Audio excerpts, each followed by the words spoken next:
corramos com paciência a carreira que nos está proposta. Olhando para Jesus, autor e consumador da fé, o qual pelo gozo que estava proposto suportou a cruz, desprezando a afronta, e assentou-se à destra do trono de Deus. Considerai, pois, aquele que suportou tais contradições dos pecadores contra si mesmo, para que não enfraqueçais, desfalecendo vossos ânimos.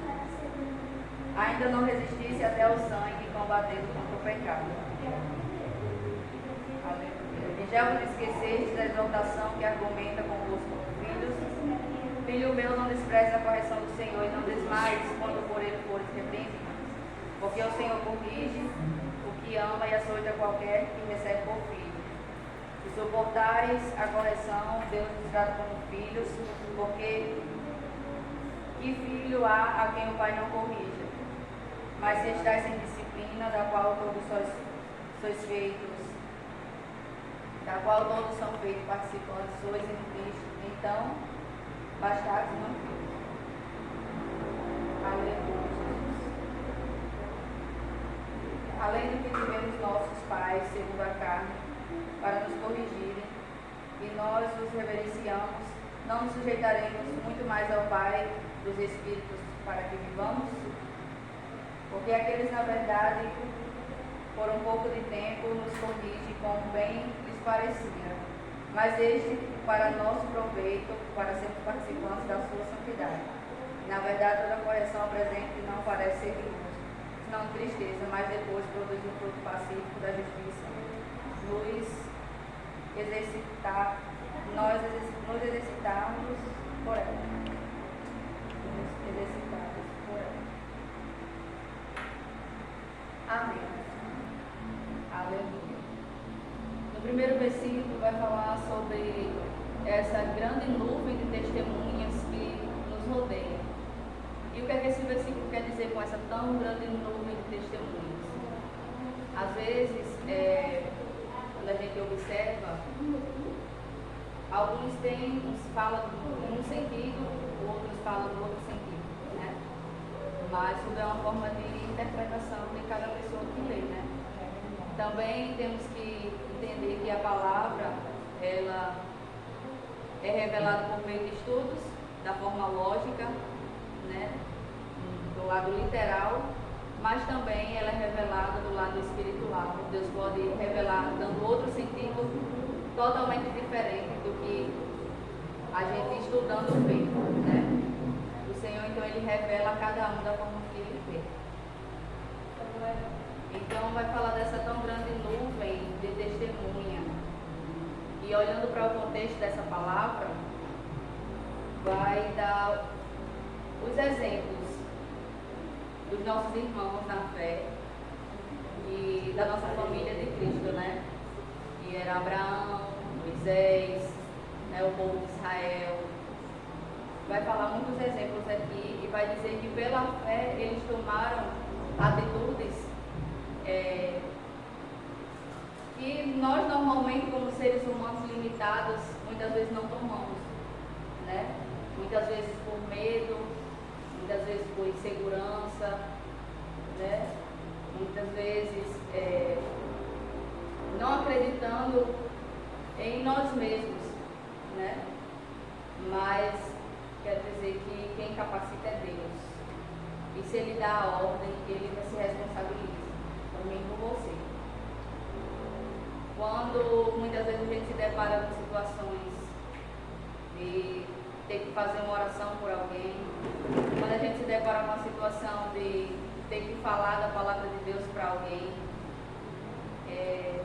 Deus não espera que você tenha todo o conhecimento do mundo para você passar para outra pessoa, para você ensinar para outra pessoa. Deus espera que você tenha ousadia, que você tenha coragem, que você não tenha medo.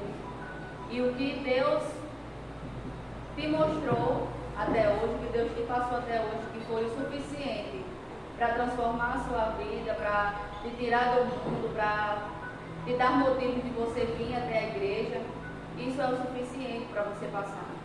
Porque Deus dá a cada um conforme a necessidade.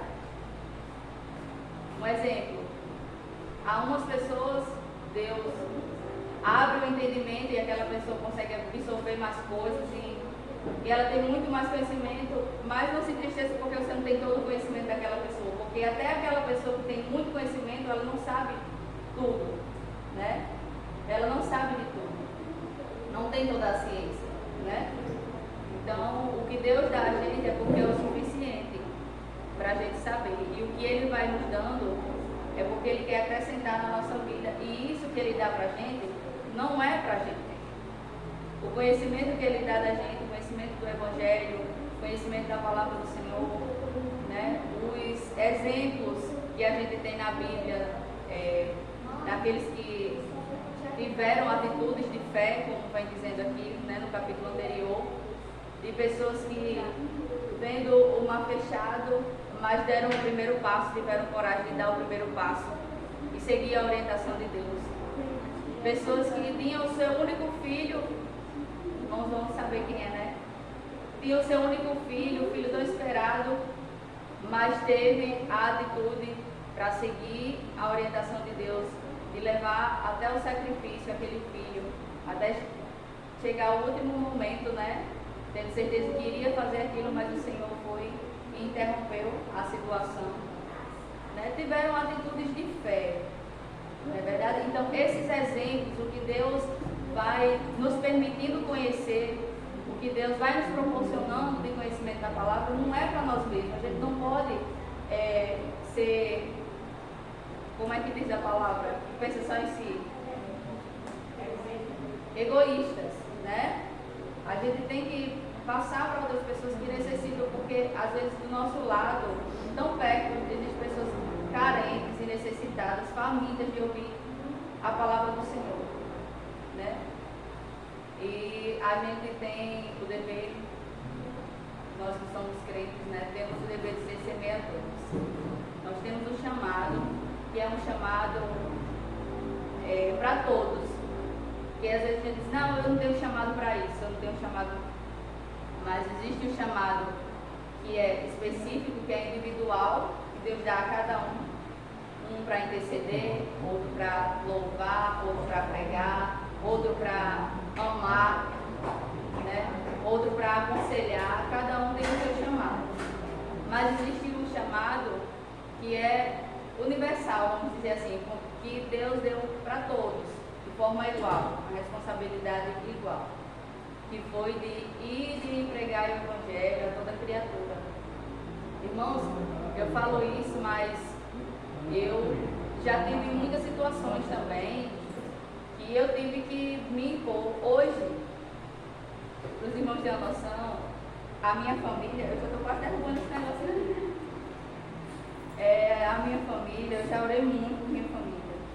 Fiz muito propósito. Na minha família só tinha eu e uma tia minha de crente, quando eu tinha os meus 13 anos. Só tinha eu e minha tia de crente. Na família inteira. Desde 5 anos.